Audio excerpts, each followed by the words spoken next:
Hi hello అందరికీ నమస్కారం. Welcome to ఏది నిజం యూట్యూబ్ ఛానల్. ప్రశ్న మీది, సరైన వార్త, సమాధానం మాది.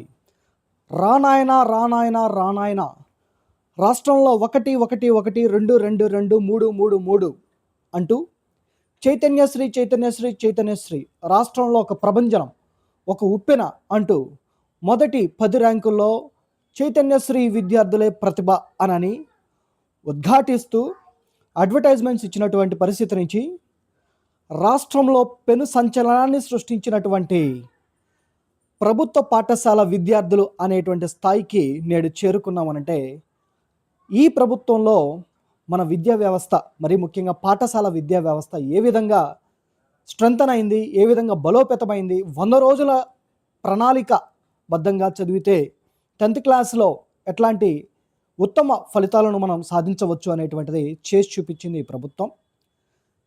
2026లో నిన్నగాక మొన్న రిలీజ్ అయినటువంటి 10వ తరగతి పరీక్షా ఫలితాలలో సుమారు 200 మందికి పైగా ఈ రాష్ట్రంలో జెడ్పీహెచ్ఎస్ పాఠశాలల్లో, ప్రభుత్వ పాఠశాలలో చదివి 590 పైగా మార్కులు సాధించినటువంటి విద్యార్థులు సుమారుగా 200 మంది పైగా ఉన్నారు అని అంటే, మట్టిలో మాణిక్యాలను మనం వెలికి తీసాం.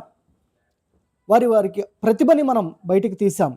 తద్వారా ఈ ప్రభుత్వ పాఠశాలలో చదివినటువంటి విద్యార్థులు రానున్నటువంటి రోజుల్లో మంచి కళాశాలలో అడ్మిషన్లు పొంది వారు భవిష్యత్తులో మంచి ఉన్నతమైనటువంటి శిఖరాలకు చేరుకుంటారు అనేటువంటిది వాస్తవం. ఇది మన ముందున్నటువంటి ఒక మంచి శుభపరిణామం. గతంలో మనం చూస్తూనే ఉంటాం, ప్రభుత్వ పాఠశాలలో చదివితే 10వ తరగతి పాస్ అవుతారో లేదో, ఏమో ఎలాంటి పరిస్థితులు ఉంటాయో, మహా అయితే ఒక 400 మార్కులు వస్తాయి, పాస్ అయితే చాలు అనుకునేటువంటి పరిస్థితుల నుంచి ప్రభుత్వ పాఠశాలలో చదివినటువంటి స్టూడెంట్స్ కూడా మంచి కమిట్మెంట్ తోటి, ఈ రాష్ట్ర ప్రభుత్వం ఇచ్చినటువంటి ఒక మంచి స్కీమ్ తోటి, అలానే ప్రభుత్వ పాఠశాలలో పనిచేస్తున్నటువంటి ఉపాధ్యాయులు వారి యొక్క కమిట్మెంట్ తోటి స్టడీ అవర్స్ నిర్వహించడం ద్వారా, కంటిన్యూస్గా ఈ 100 డేస్ ప్రణాళిక ద్వారా వారికి స్లిప్ టెస్ట్స్, రివిజన్స్ ఇలాంటివన్నీ కూడా కండక్ట్ చేయడం ద్వారా మంచి ఉత్తమ ఫలితాలు రాబట్టడమే కాక, రాష్ట్రంలో కార్పొరేట్ పాఠశాలకు ధీటుగా మంచి ఫలితాలను సాధించారు అని అనడంలో ఎటువంటి సందేహం లేదు. నిజం ఏంటి అని అంటే, రానున్నటువంటి రోజుల్లో కార్పొరేట్ స్థాయి విద్యా వ్యవస్థకి ధీటుగా ప్రభుత్వ పాఠశాల విద్యార్థులు కూడా పోటీ పడబోతున్నారు అన్నటువంటిది సత్యం. మరొక విషయాన్ని, మరొక నిజాన్ని ఇక్కడ మీకు తెలియజేయాలనుకుంటున్నాను. ఏ నిజమనంటే, ప్రభుత్వ పాఠశాల విద్యార్థులు మట్టిలో మాణిక్యాలు అన్నటువంటిది నిజం. ఈ వీడియో కనుక మీకు నచ్చినట్లయితే లైక్ చేయండి, షేర్ చేయండి, మీ వ్యూస్ని కామెంట్స్ రూపంలో తెలియచేయండి. అదేవిధంగా మర్చిపోకుండా సబ్స్క్రైబ్ బటన్ మాత్రం నొక్కడం మర్చిపోమాకండి. పక్కనే ఉన్నటువంటి బెల్ ఐకాన్ని నొక్కండి.